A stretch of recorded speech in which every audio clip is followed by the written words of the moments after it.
Good morning, class. Today we are discuss about science for class 5th student. So student, we are talking about first lesson of your book, plant life. Plant life means पौधों का जीवन. तो हम लोग पढ़ते हैं plants form a major part of our environment. Plant जो होता है हमारे इन्वायरमेंट में एक मुख्य रोल प्ले करता है. Our life depends on plants at a great extent. हमारा जीवन भी जो क्या है पूरी तरीके से प्लांट पे ही निर्भर है. प्लांट्स प्रोवाइड, जैसे कि प्लांट हमें फूड प्रोवाइड करता है, वुड प्रोवाइड करता है, फाइब्रेस, टी एक्सेट्रा. मतलब ये सब सारी चीज़ें हमें कहाँ से मिलती हैं? प्लांट से मिलती है. Plants also give out oxygen. Plants हमें ऑक्सीजन गैस प्रोवाइड करता है जिससे सभी living beings, all human beings and animals need to breathe. जिससे सभी जीवित प्राणी, चाहे वो एनिमल्स हो या मनुष्य हो, उन्हें सांस लेने में मदद मिलती है. Plants also help check soil erosion. Plants होता है सॉइल इरोजन से भी हमें सॉइल को प्रोटेक्ट करता है जिससे प्लांट्स ज़्यादा से ज़्यादा मिट्टी का नुकसान ना हो. Plants therefore are called our green friend. इसलिए प्लांट्स को हम लोग, इसी की वजह से हम लोग प्लांट्स को ग्रीन फ्रेंड्स कहते हैं. So it is necessary to grow more plants and more plants on the earth. इसलिए हमें ज़्यादा से ज़्यादा अर्थ पे पेड़ पौधे लगाने चाहिए. We should also take care of them. और हमें इनका अच्छे से ख्याल रखना चाहिए. इधर नीचे कुछ ग्रीन फ्रेंड्स और प्लांट्स दिए गए जैसे कॉटन है, ग्रेन्स एंड पल्स है, फ्रूट्स एंड वेजिटेबल्स है, टी है और वुड है. ये सब चीज़ें हमें कहाँ से मिलती हैं? प्लांट से मिलती है. इसलिए इन्हें कहा गया है ये हमारे ग्रीन फ्रेंड्स है, हरियाली के दोस्त. अब देखिए नेक्स्ट टॉपिक आपका रिप्रोडक्शन इन प्लांट्स. तो प्लांट्स में रिप्रोडक्शन कैसे होता है? तो देखिए जनरली प्लांट्स में तीन टाइप्स से होते हैं रिप्रोडक्शन. पहला जो रिप्रोडक्शन होता है थ्रू सीड्स, मतलब सीड्स के द्वारा. थ्रू स्पोर्स, स्पोर्स का मतलब होता है बीजाणु. और थर्ड होता है बॉडी पार्ट्स. मतलब या तो किसी प्लांट के सीड को हम लोग मिट्टी में अगर लगा देते हैं तो प्लांट्स निकलता है, या फिर प्लांट्स के किसी भी पार्ट्स को हम लोग लगा दे तो उसमें से प्लांट्स निकलने लगता है, या फिर उसके स्पोर्स मतलब उसके बीजाणु के थ्रू. तो हम लोग पढ़ते हैं इसके बारे में. इसमें plants produce their own kind. Plants अपने ही जैसे प्लांट्स का रिप्रोड्यूस करता है. This process is called reproduction. इस प्रक्रिया को हम लोग बोलते हैं रिप्रोडक्शन.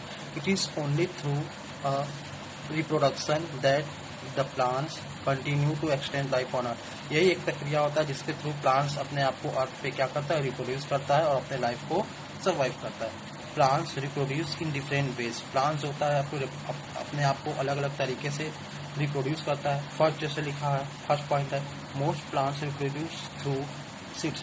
मैक्सिमम प्लांट्स होते हैं वो सीड्स के थ्रू रिप्रोड्यूस हो सकते हैं. कुछ ऐसे प्लांट्स होते हैं, some plants reproduce through spores. कुछ ऐसे प्लांट्स होते हैं जो स्पोर्स के थ्रू रिप्रोड्यूस होते हैं. और नेक्स्ट पॉइंट है आपका third and last, some plants reproduce through their body parts. कुछ ऐसे प्लांट्स होते हैं जो अपने बॉडी पार्ट्स के थ्रू रिप्रोड्यूस होते हैं. जैसे कि रोज का प्लांट्स है, हिबिस्कस है. ये सब प्लांट्स हैं जो अपने बॉडी पार्ट्स से, मतलब उनके किसी एक डंठल या टहनी को काट करके अगर मिट्टी में लगा दे कुछ समय बाद उनमें से न्यू प्लांट्स ग्रो करने लगते हैं. Plants growth. तो सबसे पहले नेक्स्ट टॉपिक आपका प्लांट ग्रोथ. तो फ्रॉम सीड टू सीडलिंग, मतलब सीड से सीडलिंग, मतलब कि बीज से पौधा बनने की प्रक्रिया. तो you have seen a baby plant. हम लोगों ने छोटे से पौधे को देखा होगा. A very small baby plants known as seed. जो सबसे छोटा पौधा होता है, मतलब जो बीज से बाहर निकलता है, न्यू होता है प्लांट्स, उसको हम सीडलिंग बोले, मतलब कि एक छोटा सा पौधा बोलते हैं. Most plants grow from seed. Maximum plants होते हैं जो सीड्स के थ्रू ग्रो करते हैं, मतलब उनके बीज को अगर मिट्टी में लगा दें तो न्यू प्लांट्स ग्रो करते हैं. The seeds grow into seedling. वो सीड्स होता है सीडलिंग में ग्रो करता है. जैसे कि इस फिगर में दिया गया है, हमने क्या किया, बीज को लगाया, उसमें से छोटा सा क्या एक पौधा निकला. तो ये हमारे लिए क्या कहलाता है? सीडलिंग जैसा होता है. Most plants grow from seeds. The seeds grow into seedling. जो सीड्स होते हैं वो सीडलिंग में ग्रो करते हैं अंडर फेवरेबल कंडीशन. उनके लिए फेवरेबल कंडीशन होता है, जैसे मॉइस्चर, टेम्परेचर, सॉयल, वाटर वगैरह. ये सब सारे फेवरेबल कंडीशन होते हैं. उसी के थ्रू ये सीड्स क्या करते हैं? ग्रो करते हैं. Seedling grow into new plant. वो सीडलिंग जो होता है सीड से सीडलिंग, और सीडलिंग जो होता है एक न्यू प्लांट्स में ग्रो करता है. A single plant produce many seeds.